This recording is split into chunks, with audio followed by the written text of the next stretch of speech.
All right, so in this module, we're going to cover strings in more detail, and we're going to fully get to grips with this particular primitive data type. So previously, we saw that we can combine strings using the plus sign, and this creates a single string using a special feature of programming called concatenation. Now, you have to imagine that you're joining together everything that's inside a quotation mark and ignoring everything else. So A plus space plus B becomes A space B, concatenated into a single string. Now, let's try it out in practice. If we head over to Chrome and we open up our developer tools and we head over to our source and our snippets, then we can start writing some code inside our index.js. So we can create an alert that says hello plus world, and this, when we run it, will show hello world with no spaces in between. So we can add the space by either including it inside a string, so a string with a single space, and this would be hello space world, or we can have it where we have a hello plus space plus world.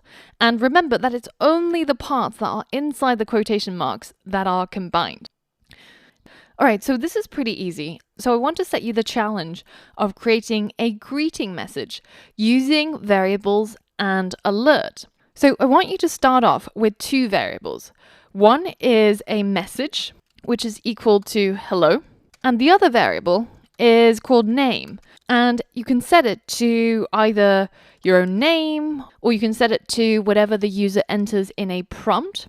Then I want you to write a single line of code where you can create a pop-up or an alert that says something like that combines or concatenates these two variables into a single string using these two variables rather than simply just typing the string out. So pause the video and complete this quick challenge. All right, so that's pretty easy. All we need to do is to create an alert.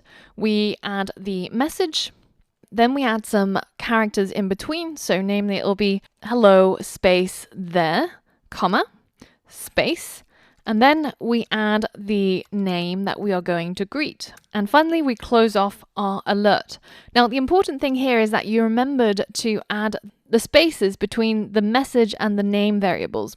You could have done it this way, or you could have added another string that's simply a space as well. So did you get that right?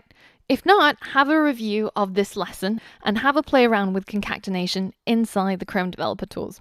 And in the next lesson, we're going to cover another cool feature of strings, which is how we can quickly find out the number of characters that are contained inside a single string.